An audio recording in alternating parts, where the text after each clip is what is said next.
Love it.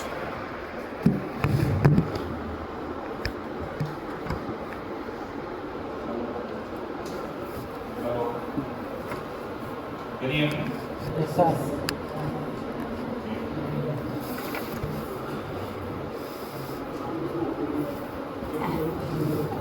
చెప్దామని చూస్తుంది ఏంటి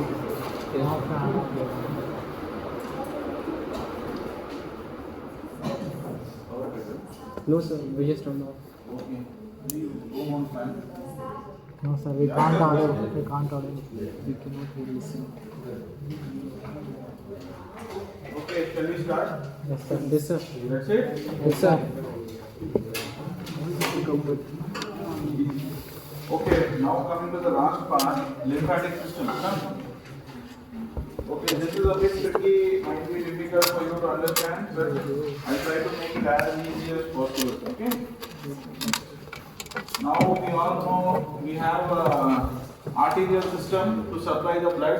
Okay? We have venous system to collect the blood. Okay? But there is a third entity which is called as lymphatic system. Now, why do you need lymphatic system when you already have a perfectly functioning arterial and venous system? Okay, I'll tell you subsequently why do you need, but for now you try to understand that this lymphatic system, like our venous system, also is a network of vessels. Okay, nodes and organs. Okay, what is the main purpose of having this is to maintain fluid balance. Okay, absorb fats and immune defense. Each of it I will discuss it with you. See, all your cells will have certain amount of water. Okay, body is a majority made up of water. Okay, this sometimes it might increase, sometimes it might decrease. If you are dehydrated, the content of water in the cells will decrease. If you are having edema in the cellular fluid, intercellular fluid, the volume of fluid in the body increases. Okay, these adjustments of the volume of the fluid in the body is predominantly taken care by lymphatic system. Okay, even the venous system also has an important role to play. Okay, so you have to understand that only venous system is not sufficient. The fluid balance requirement is also maintained by the lymphatic system. Okay. Additionally, now you have seen that veins and all have these the formation of artery to arteriole to capillaries to venules. I told you there are gaps in the capillaries wherein absorption exchange happens. Right? I think you all remember that. Now there are certain contents. Now fats in the body. Okay, when we eat food which contains fat in whatever form, okay, once it is absorbed, after digestion in the digestive tract, once it comes to the level of absorption, even at the microcellular level, the molecules of fat are very big. Okay, they don't easily get absorbed inside the capillaries. Okay, capillaries exchange of fat doesn't happen. Okay, but the fat has to be absorbed. It cannot be left like that. Okay. So whatever is going to be there in the digestive tract, whatever digestion has been done, it has to be absorbed. For that, lymphatic system is useful. Okay. Third thing, immune defense. Okay. Your immunity is maintained by what kind of cells? White blood cells. Okay. So white blood cells are going to be there in the blood. Okay. You have neutrophils, you have eosinophils, you have basophils. Okay. Apart from that, there are lymphocytes and monocytes, and there are certain areas where they are accumulated more in number. Though they are present in the blood also, there are certain areas, that is at lymph nodes and certain organs, the quantity of these lymphocytes and monocytes is more. Okay, all these become a part of lymphatic system. So lymphatic system is required for fluid balance, absorption of fat, and immune defense. So slowly you'll understand each of it. Okay, this is the same thing. Okay, additionally removal of toxins. Okay, why, how the toxins are removed, you'll understand. Okay, so what are the components? Components in the circulatory system, we have blood as a component. Here instead of blood it is lymph. Okay, lymph is a clear fluid. Okay, colorless fluid. Okay, then the next is there we have venules, arterioles, arteries, and all those. Here we have lymphatic vessels. Okay, there is two other entities which are not included in the your venous system. That is lymph nodes. Okay, these are stations in between the lymphatic system wherein there is accumulation of all the lymphoid tissue. Okay, and there are lymphoid organs. These are regular organs certain organs in the body which also have a role to play in the immunity of the body. Okay, that is why they are part of the lymphatic system. What each of these are, we will slowly understand. Okay, so what you have to understand is interstitial fluid. Okay, in the tissue spaces now there are cellular fluid and the intercellular fluid. Okay, there will be a constant balance between them, exchange of fluid and constant. So whenever there is excess of fluid, okay, it has to, whenever there is excess, they will move into the lymphatic capillaries. Okay, from there it will go into bigger multiple capillaries. Okay, same like your venules, multiple capillaries will be ready to form lymphatic vessels. Okay, lymphatic vessels with these are also going against gravity, so they also require balance. Okay, similar to your veins. Okay, then in between you will have lymph nodes, which is not a feature of the veins. Okay, here it is an additional feature wherein lymph nodes are there. What is the role of lymph nodes? It has abundant lymphocytes. Okay, so the role lymph nodes means node anywhere in English means a point. Okay, so there are certain points wherein the lymph nodes are going to be there. Those lymph nodes have accumulation of lymphocytes. Okay, lymphocyte means cell. Lymph means lymph node. Okay, so lymph node will have lymphocytes. Okay, so the main purpose of these lymph nodes is for filtration and immune response. Filtration of any toxins which have been injected into the body or consumed in the body or whatever way. Okay, either it is by your ingestion or by some bite or some injection, some prick, you have certain toxins in your blood circulating. Okay, if there is a toxin, again it will go through this lymphatic capillary and all reach the lymph nodes. Okay, then from these lymph nodes you have lymphatic trunks. Okay, lymphatic trunks will form lymphatic ducts. Okay, finally all this lymphatic will go and join into the venous circulation, but not at the smaller vein level, it will go at the bigger level. Okay, so you can ask why wherever the lymph channels are there, they can directly go and join the corresponding veins. Okay, but only two big veins are there, SVC and IVC. Okay, so they have to go along and reach a point where the vein is big enough to join. Okay, that is how the body is designed. Okay, you will slowly understand how I describe the thoracic duct, then you will understand better. Okay, then lymph. I told you lymph is a clear colorless fluid. Okay, it is derived from the interstitial fluid. Okay, interstitial means space between the cells. Okay, tissues, in between the tissues. Okay, rich in lymphocytes. Okay, the major cells will be the lymphocytes. Okay, lymphocytes are needed for the immunity. Okay, then the return of protein. So I told you lymph, the protein also like fat. Here the word should be return of proteins and fat. Okay, certain proteins are going to be bigger structures than the regular proteins. Okay, and even fats. Almost all the fats which are digested are going to be bigger molecules. They are not exchanged via capillaries. So bigger proteins and fats are going to go through only lymphatics. Understood? Yes or no? Yes, sir. So you need lymph for that transport. Okay. So the transport I told you after this one will come to the lymphatic vessels. Okay. What are all the vessels? I just now put a flow chart. Interstitial. Yeah. Okay, this flow chart. Okay, here you see capillaries are there, vessels are there, trunks are there, ducts are there. All are part of the system, lymphatic system. See here, capillaries collecting vessels, trunks, ducts. Final is ducts. Ducts go and drain into the venous system. Okay. So capillaries. So you have seen what does this mean by blind-ended? Okay. So you have seen do you remember the picture of capillaries when I showed you about artery to vein capillaries? Yes, sir. That means from one point it is going to another point. Blind means it will not have a starting and end point. It will have only one point. Understood? Yes, sir. Okay. So here okay. So this will have the opening here and here opening here. This is not blind-ended. Okay. But imagine this. Now this has an opening here or no? No. It has an opening here or no?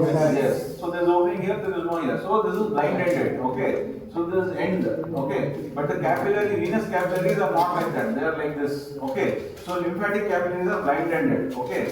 From this blind-ended capillaries only absorption occurs. Okay. then highly permeable. They are more permeable than your venous capillaries. Okay, because if they are not so permeable, they cannot allow the bigger fats and proteins to go through them. Okay. So next most important, it is there in almost all tissues. Okay, not only digestive tract, it is there all over. Where all I tell you, except CNS and cartilage. Okay. Lymph nodes. Okay, there are stations in the whole lymphatic system. There are stations in between at certain levels, at inguinal level, at the iliac level, at the aortic level, at the cervical level. I will discuss all those stations. Okay, so these are stations like checkpoints. Okay, like your police checkpoints. Okay, when the lymph is flowing, that interstitial fluid, if the lymph nodes will try to detect if there is some bacteria, if there is some infection, infective source, toxin, or any dangerous substance, and the filtering will be done at the nodal level for certain situations. Understood? Yes, sir. Yes or no? Yes. See, lymph is need for travel or transport of all the fluid. In that fluid also sometimes there can be toxins, they can be, obviously there will be fat proteins, certain toxins, infective organisms, bacteria and all will be there. So you need certain checkpoints to check. Okay, you cannot allow all that nonsense to go and enter the venous system into the heart. Okay, so those checkpoints are lymph nodes. Okay, at that checkpoints in the lymph nodes you will have both B lymphocytes and T lymphocytes. Lymphocytes means the cells inside the lymph node. Okay, so just remember lymphocytes. Okay, it can be B or T. What each of them is, I will discuss with you. So these lymph nodes have a cortex, paracortex, and medulla. Okay, these are the parts of it. Okay. So what are these major checkpoints? Cervical, neck. At the neck on either side you have lymph nodes. Okay, they can be superficial, they can be deep. Then axillary. Okay, axilla you have lymph nodes. Inguinal near the inguinal ligament near the groin area. Okay, so this is cervical, this is axillary, this is inguinal. Okay, then you have mediastinal. Mediastinal, anything related to the thorax. Then mesenteric. Mesenteric is intestinal. With your gastrointestinal tract, that is called mesenteric lymph node. So all those places lymph nodes will be there. Okay. So now we have seen about lymph, we have seen about lymph vessels, we have seen about lymph nodes. Then there is lymph ducts. These ducts, all those lymph capillaries, lymph vessels, lymph channels will unify to form lymph ducts. Okay. Finally, these ducts go and drain into the venous system. Okay. So majority, almost 80 to 90% of the lymphatic drainage of the body is taken care by the thoracic duct. Okay, only 50-20% is by the right lymphatic duct. Let me show you a picture so that you will understand better. Okay, in this picture, can you see this picture, all of you? Yes or no? Yes, sir. The whole green colored part, if you see what it includes left side completely. Okay, the left side complete body, leg, both legs, abdomen entirely. All this green colored part is drained by thoracic duct. Okay? Yes, sir. Okay. So remaining part is hardly anything. It is half of the chest, the shoulder, arm, and internal structures here. So this is drained by the right thoracic duct. So if you see the 80%, almost 80 to 90% is drained by only thoracic duct. Okay, remaining is drained by right duct. Okay. So the more thoracic duct is more important. Okay. So right lymphatic duct, what it drains? I showed you the image. Just now I showed you the image. Drains the head and neck portion, but on the right side. Okay. And right upper limb. Okay. And right side of the thorax. Agree or no? Yes, sir. Is the same in this picture or not? Yes, sir. Yes. So what does the thoracic duct drain? Everything else apart from right arm, right thorax, right side of the head and neck. Everything else is going to be drained by thoracic duct only. Okay, only these three things will be drained by right lymphatic duct. Okay, the rest all are going to be by thoracic duct. Okay, so it is the largest lymphatic vessel. Okay, which opens and drains into the direct venous system. Where exactly it opens? At the left venous angle. Where is this left venous angle? Okay, what is the vein which is draining from the head and neck? Internal jugular vein. Okay, from the hand, subclavian vein. Internal jugular and subclavian vein will together form that brachiocephalic vein, and that in turn will drain inside the superior vena cava. Okay, so almost at this point the veins have become quite big in the venous system. Okay, This is the point wherein the thoracic duct goes and joins the venous system. Understood? Yes, sir. So the thoracic duct starts somewhere here. This is the diaphragm. Yes, sir. I'll show you in the subsequent picture. You just remember that the lymphatic, thoracic duct opens at the left venous angle. Okay, venous angle is formed by junction of internal jugular and left subclavian vein. Okay, that too in the lower cervical region here. Okay, and it is beaded in appearance of length measuring 38 to 45 centimeters. See, it is all the way from here till almost here. Okay, this is almost 38 to 45 centimeters. Okay, so let us see the course of thoracic duct. How does it start? How does it go? How does it end? Okay, so cisterna chyli. This is the cisterna chyli. Okay, see at T12 level, and thoracic level, 12th thoracic vertebra level, there is a sac-like structure. Okay, there is a sac-like structure which is filled with lymphatic tissue, lymphatic fluid. Okay, that lymphatic sac is called as cisterna chyli. Okay, from there the thoracic duct starts. Okay, it goes up. Okay, goes up along the vertebra, thoracic vertebra. Okay, it is always, most of the time, it is on the right side. Okay, then suddenly at the 5th vertebral level, it moves to the left side. Okay, that is the course. I cannot change it. It is there. It is the normal course of lymphatic duct anywhere. Okay, see, aorta, SVC, IVC, they are going to drain straight. Okay, thoracic duct has to cover the whole body, both left and right. So it cannot run in one only on the right side. It has to move in either direction. Okay. So initially it starts off at the T12 level on the right side, goes up. Okay. At T5 level exactly, it crosses to the left side. Okay. And then it goes up. Now thoracic duct. See here somewhere your internal jugular and subclavian will unite. Okay. Thoracic duct is coming on the right side like this, crossing like this. It can come here only and attach. Yes. Agree or no? Yes, sir. But it doesn't attach like that. If it attaches like this, how will the head and neck drain? It can't drain, no? If it is ending here, thoracic duct, I told you thoracic duct is also draining the right half. How? It will go up, it will go to the neck level and come down. Okay, see. Can you see this? It's going up. Yes. See, if it has to empty in this portion, this is the junction. Internal jugular and subclavian. It has to drain here. It can cross at 5th level and go and directly join here, no? Yes, sir.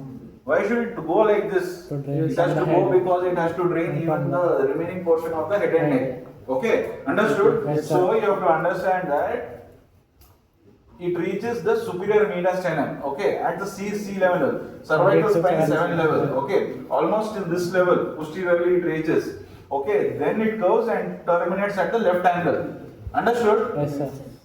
This is anatomy. This is how everybody's thoracic duct is. I cannot change.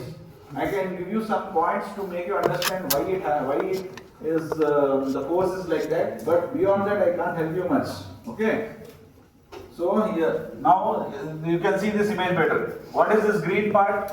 Drainage. This is the portion which is drained by thoracic duct. Okay. So if the thoracic duct empties here, it cannot drain this part of the head and neck. Agreed? Yes, sir. That is why it has to go up and drain like this. Okay, you see, it has to go up, cross beyond and drain like this. Okay. Here all the lymphatic channels from the head and neck will connect and drain into the thoracic duct. Okay. So here you can see T12 level, you have the cisterna chyli. From there, the thoracic duct starts. It's a beaded structure, 38 to 40 centimeters. It is going to pierce the diaphragm. Now, diaphragm, I told you there are holes in the diaphragm. Okay, 3 holes. What are there? For what? Esophagus, aorta, and vena. and inferior vena cava. Each of them is at what level? T8 T8 is esophagus. Huh? T8 is. No, T8 is vena cava, T10 is esophagus, T12 aorta. So this goes through the T12 level along with the aorta. Okay, remember that. So this hole is T12 level. The hole in the diaphragm and the fenestration is at the T12 level. Okay, through that it crosses and reaches the thorax. Okay, so these are all thoracic vertebrae. Agreed or no? Yes, sir. So exactly at the T5 level, okay, this is all on the right side, okay. Exactly on the T5 level, it crosses and moves to the left side, okay. Left side it goes and joins the left venous anther, that is the junction of left internal jugular and brachiocephalic, okay. Agreed? So now when this is going into the through the diaphragm, what is the structure to the left of thoracic duct? What will be there along with the thoracic duct going like that? Aorta. Aorta. So here on this side, aorta will be there. Okay. So what structure can be there on the right side? I'll show you the anatomy. Okay. So what is this red structure? Aorta. Aorta. Okay. What is this green sac-like structure? Cisterna sac. Cisterna sac. So this is T12 level. Okay. See at T12 level, thoracic duct is starting. Can you see this beaded appearance? It is not straight like aorta or SVC, IVC. Agreed? Yes, sir. Okay. So at T12 level, a beaded appearance of thoracic duct is starting. It is going up, going up, going up. When it is going up like this, okay, it is related on the left side with what is the structure on the left side? Aorta. What is the structure on the right side? IVC. No. Inferior vena cava will be this, like this. Okay. This is what level? This we are at what level in the T12. T12.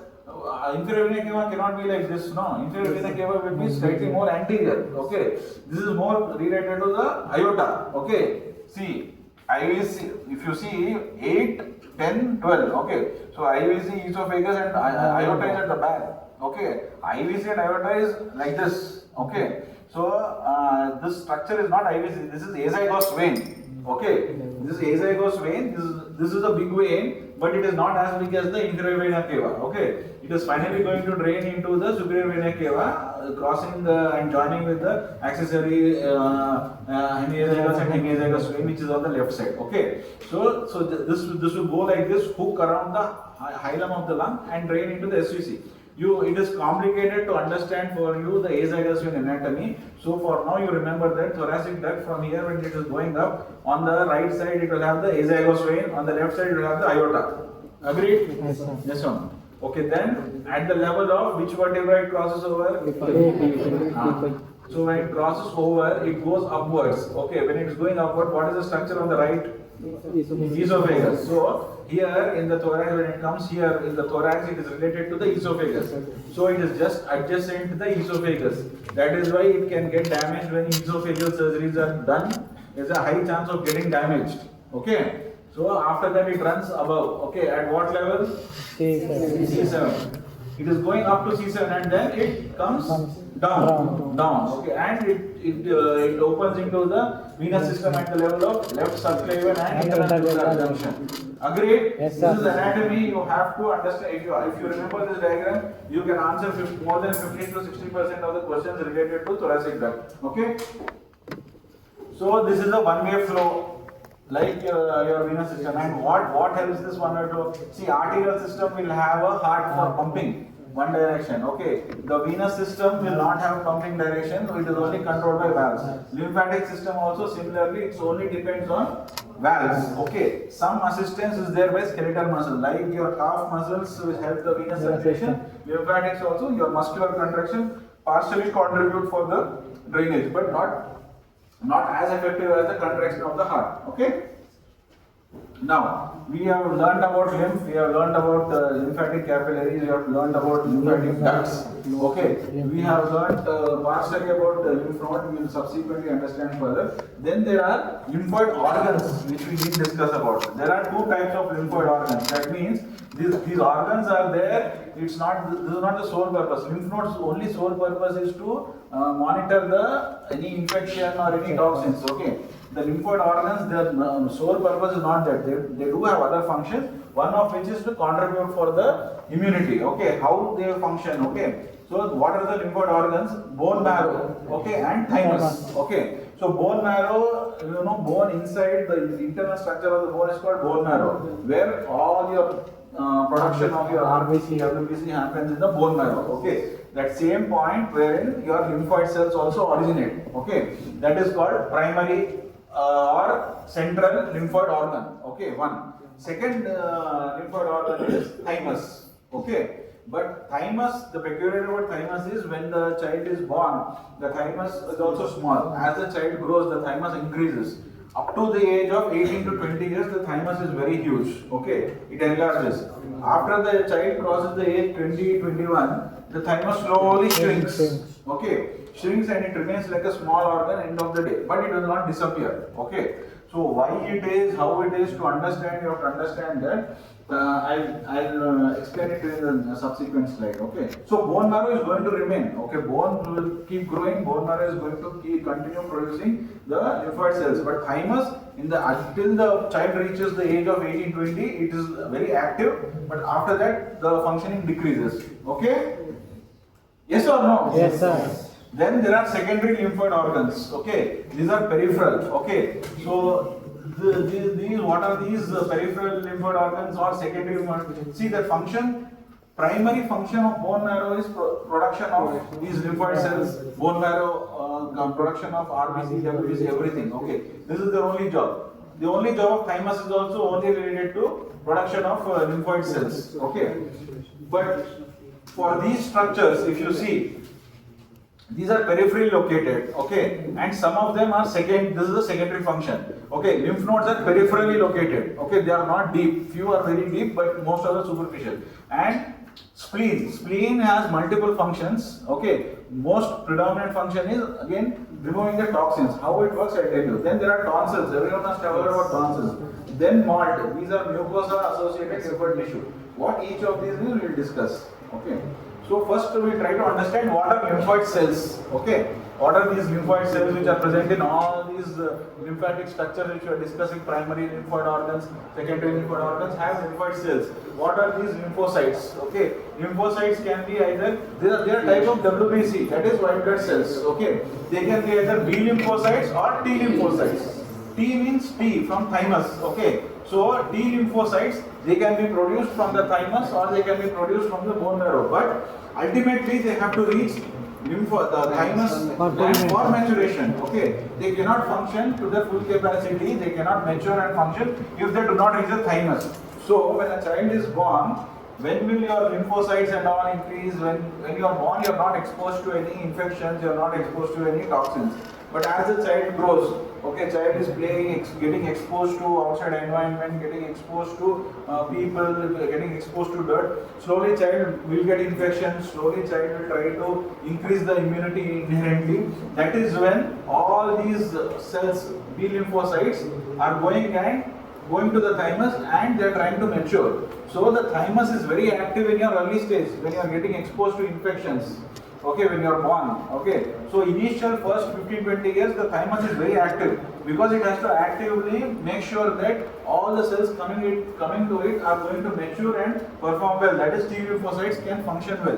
What do? They go and attack the bacteria, fungi, tumor cells, graft cells. Okay, so graft cells later, but the main function is this. Okay, so this is called cell-mediated immunity. That means the T lymphocytes directly, if there is a bacteria or an organism, okay, imagine this is a microorganism, okay, the cells go directly and engulf the bacteria and try to kill it, okay, that at multicellular level happens. So that basically what is happening, the cell is going and attacking the infection, okay, so this is called cell-mediated immunity. So T lymphocytes contribute for cell-mediated immunity. How does it differ from this humoral immunity? I'll tell you. Okay, so there are other group of cells called as B lymphocytes. So B lymphocytes do not need thymus. Okay, how do they function? B lymphocytes don't come and engulf the cell like this and kill. Okay, they secrete certain substances. Okay, when the bacteria or a fungus or any toxin enters, it produces certain substance which is called antigen. Okay, all your immunizations are all like that only. Attenuated vaccines, no, they are all antigens. That means when antigens are produced by bacteria, fungi and all, it is their nature to produce the antigens. Just remember, when a bacteria is introduced, it will produce antigens. These antigens have to be identified by certain cells as they are dangerous substances. Okay, if you do not identify, if the body doesn't identify that they are dangerous, the antigens are going to cause a deteriorating effect on all the cells. So basically, try to understand that antigen is like a poison. Okay, that poison you have to identify. Now, your T lymphocyte will go and attack a cell only after it understands that it is a toxin, it is a poison, it is a bacteria, it is a virus. But it will not go and attack a cell which you are not able to identify as a toxin. Understood? Yes or no? Yes, sir. Okay. So if there is a infection, antigen and all, which you have to label it as a toxic substance, B lymphocyte release what is called as antibodies. Antigen is controlled by antibodies. Okay. Once antigens and antibodies react, that is when T lymphocyte will understand that is not good for the body and it will kill that source. Agreed or no? Yes, sir. So this is called humoral immunity. Here, the immunity is not because of cells going and attacking. It is because of antibodies. The cells, see, you have one type of cell wherein if this is an infection. This is an infection. Okay, this is infection which is secreting antigen. One cell is going and directly killing it. Okay, so there is this another cell. This is an infection. It will slowly secrete certain chemicals around. Okay. This will also release chemicals. Okay, these chemicals will interact and neutralize. Okay, so here the action is not by the cell. The action is by what? Antibodies. Okay, that is why it is called as a humoral immunity. Okay, end of the day, we do not want the bad effects of the antigen. Okay, how can it be controlled either by cell-mediated immunity or by humoral immunity? Humoral immunity is by secretion of antibodies. Please remember that. Okay, next. Lymph node structure. I told you it has a cortex and the central part medulla. Okay, so outer part is the cortex. Okay, outer cortex, inner cortex. What you have to observe here is there is going to be an afferent lymphatic vessel. Okay, so the lymph will come here. Okay, multiple lymphoid cells are going to be there, and again there will be an exit also. Okay, the lymph will come. The filtering process will be done here, and again lymph will go away. Understood? Yes, sir. This is the, like I told you, lymph node is a checkpoint. Okay, so whenever lymph will carry all the infective source or any toxins, the checking will happen here. Whatever it can clear, it will clear and push it further. Okay, so it will have an artery and vein also as a source, because at that point also in the artery and vein, if there are certain toxic substances, the lymph node can recognize and address the situation. Okay, it lies along the pathway of lymphatics, oval or kidney shape. Okay, see, this is kidney shape. Okay. They contain nodules. These nodules are all collection of lymphocytes. Okay, multiple will be there. Okay, so the nodules contain lymphocytes. What are the important lymph nodes? I already told you. There will be axillary, inguinal, external iliac, and paravetic are going to be inside the abdomen. You can in the mesenteric which I was talking about. Then there are lymphatics of the head. Okay. Then first, let us understand axillary lymph nodes. Axillary lymph nodes. See axilla. Okay. See when you axilla, when you consider axilla, you have to imagine like a pyramidal structure. Okay.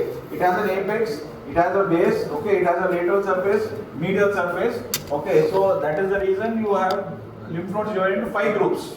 Okay. So what are those 5 groups? So imagine this is. You can understand better with this picture. Okay. So this is the axillary lymph nodes.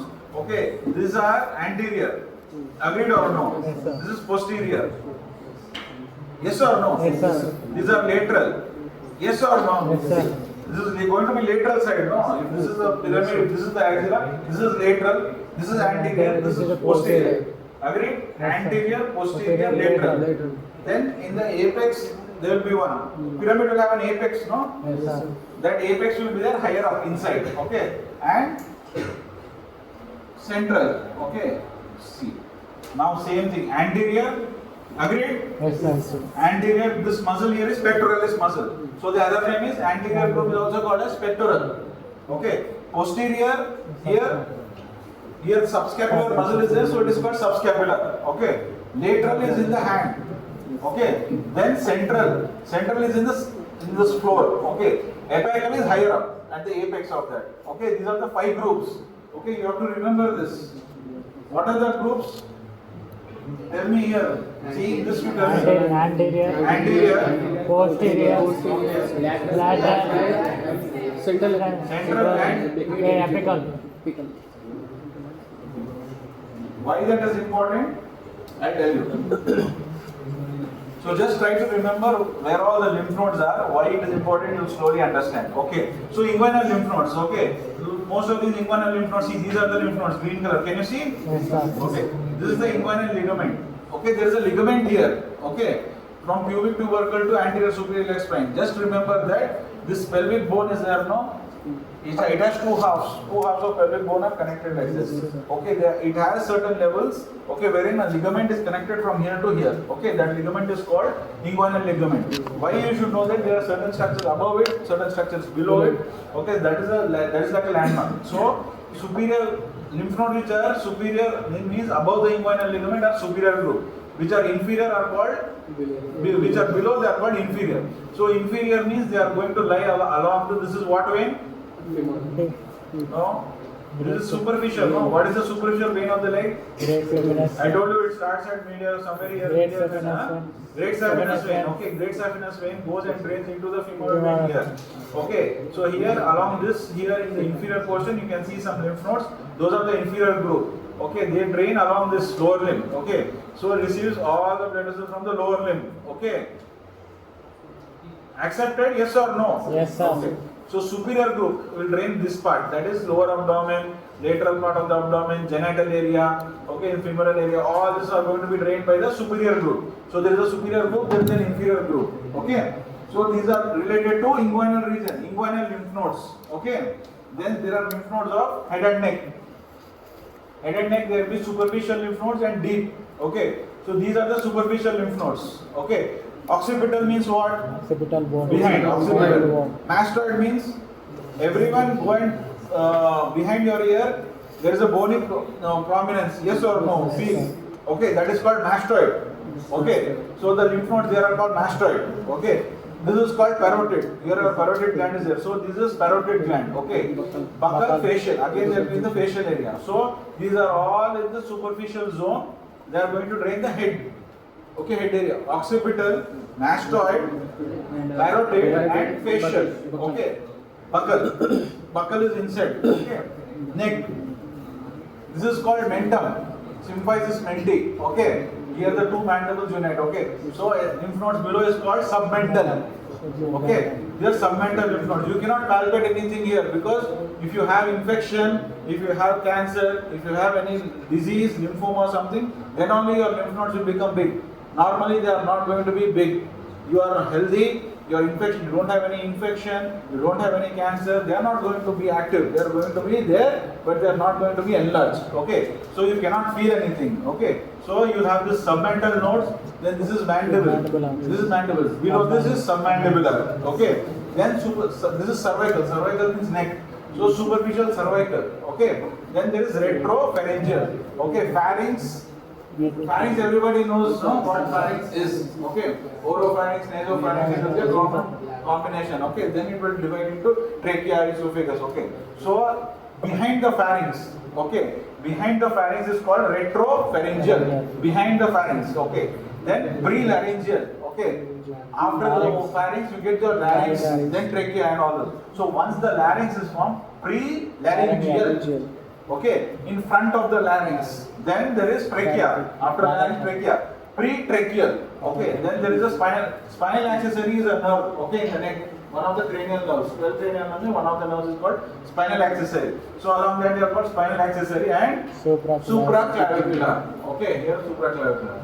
So submental, submandibular, parotid, superficial cervical, retropharyngeal, prelaryngeal, pretracheal, spinal accessory, then supraclavicular. Okay, these stations are important because you will find nerves training. Okay, so example I tell you, if you have an infection in the submandibular region or in the retropharyngeal region or prelaryngeal region, that time which lymph nodes will enlarge? These lymph nodes will enlarge. Okay, but if you have an infection in the scalp or any issue with your scalp, head, okay, these lymph nodes will enlarge. Occipital, mastoid. Okay. Why you should know is sometimes patients will present with only lymph node swelling. The main source, nothing will be there. Everything will look normal. Okay. So usually happens with cancers and some infections which are not detected. That is the reason you should know what is draining that, so that a patient will come with you with a swelling in the clavicle. Okay, so you have to rule out what all possibilities are there. He can have TB infection, he can have other bacterial infection, he can have cancer, he can have lymphoma. It depends on what disease he has. So then there are deep. These superficial can be palpated. Deep nodes you cannot palpate. Okay, they are going to be deeper. So jugulodigastric, the jugulo-omohyoid and inferior. These are going to be in the deep cervical region, neck. These are predominantly the neck, not in the face region. They are going to be in the neck. So jugulodigastric, jugulo-omohyoid and inferior. These are going to be deep. You cannot palpate these. Okay, see. Can you see these? Okay, this is occipital draining. This is preauricular nodes. This is the parotid region. Okay, here pharynx is going to be in this area, so retropharyngeal. See, submental, submandibular. Okay, so somewhere here your prelaryngeal, pretracheal, and all are going to be there like this. Okay, so this is how the lymph nodes will be there. Each of the drainage system will a particular station it will drain. Next, understood? Yes or no? Yes, sir. Then you have to we'll talk about spleen. Okay, spleen is another lymphoid organ. The main purpose of it is filtering blood. Okay, what it filters all the toxins, infections, any toxins. Okay, so all the bloodborne antigens are going to be filtered inside the spleen. Again, it will have all these lymphoid cells. Here it can be divided as when you see a cut section of spleen, it will have red pulp and white pulp. Red pulp is a predominant portion where the blood is going to be there. See, remember, blood is red pulp. All the corpuscle is there. White pulp is the predominant portion where your white blood cells, that is lymphoid cells, are going to be there. So white pulp is all lymphoid collection. Red pulp is all your blood collection. Okay. So this is how the spleen is. Spleen is located on the left side. Okay, at the 9, 10, 11th ribs. Along the 9, 10, 11th ribs, the direction of spleen is, okay, it is going to, imagine this is the spleen, it is going to be like this, okay, oblique. It is not going to be like this, horizontal or vertical. It is in the oblique. Okay, how it is? Downwards, forwards and laterally. This is how it is going to be. See, this is straight, downwards, forwards and laterally. Okay, this is lateral, okay, on the side. Where is it located? Here the stomach is there. Okay, somewhere here around your stomach is going to be there. Okay, this portion. Stomach has funding portion. You will understand what the fundus portion is, the antrum, fundus, all that body, all that you will be dealt with. Fundus is one portion of the stomach, upper portion. Okay, between that, okay, that and the ribs. Okay, which ribs? 9, 10, 11. Okay, and after the ribs there is going to be diaphragm. So there is stomach, there is diaphragm. Okay, in between the stomach and diaphragm, the spleen is going to be there. Yes or no? Yes, that is anatomy. I cannot change that. Okay. So just remember, between the gastric fundus and the diaphragm, the spleen is located. At which point? 9, 10 and 11 ribs. Okay. Then thymus. See, I told you, I discussed with you about thymus. See, this is how big thymus can become. Okay. It sometimes can cover the entire heart. Okay. So why thymus is needed for T cell maturation? It is active in childhood. Once the person reaches 18-20 years puberty, it will dissolve. Okay, it will not work anymore. Then there is this. It will not completely dissolve. It will shrink inside. Then you have to know an entity called myasthenia gravis. Okay, myasthenia gravis is autoimmune disease. Autoimmune means your own cells will attack your own tissue. Okay, your own WBC, which should attack your bacteria, fungus, toxins, will start attacking your own body, normal body cells. Okay, so that is an autoimmune condition. In this myasthenia gravis, the autoimmune cells which are hyperactive and which start functioning come from thymus. Okay, thymus will become overactive and will start attacking your own neuromuscular junctions. Okay, because of that you will feel lethargic, droopy eyes, multiple features of myasthenia gravis will come. Okay, so those features are because the thymus gland is enlarged. Okay, so in such patients you remove the thymus gland completely. So they undergo thymectomy for treatment. Okay, so same thing, thymus, it has two lobes. Okay, it has left lobe and right lobe. They are located behind the sternum in the anterior mediastinum. Anterior mediastinum content is thymus. So it is going to be there in front of the heart or behind the heart? Front of the heart. Front of the heart. Okay. So it atrophies at the age, sometimes 18, sometimes 20. Okay. Okay, it has a outer cortex, inner medulla. Okay, similar structure as a lymph node. Again, all the immature cells will go and get matured there. Okay. Then what is MALT? MALT full form is mucosa associated lymphoid tissue. Okay. These are all in the external places, the lymph node, lymphoid tissue are there. Now in the intestines, in the intestinal lining also there will be mucosa, there will be lymphoid tissue. Okay, because when you eat also there will be toxins ingested. They also have to be identified by the intestinal mucosa. That is Peyer's patches. Okay, they are present in your small intestine, ileum. Okay, that is also a lymphoid tissue. Okay, then there are tonsils. Then there is appendix. Appendix, you know, part of GIT, it has lot of lymphoid tissue. These are all going to help in identifying the toxic substances, any infective organism. They will overactivate that time and start protecting the body. Okay. Okay. So there are two things you have to remember from your exam point of view. See, tonsils, everybody knows what are tonsils. Okay, they are going to be palatine, whatever in the regular terminology you are discussing, it is the palatine tonsil. Okay, this. Okay, it is located here. This is the uvula. This is the palatine fold. Behind this, there will be a tonsils. Okay, normally they should not be visible. Okay.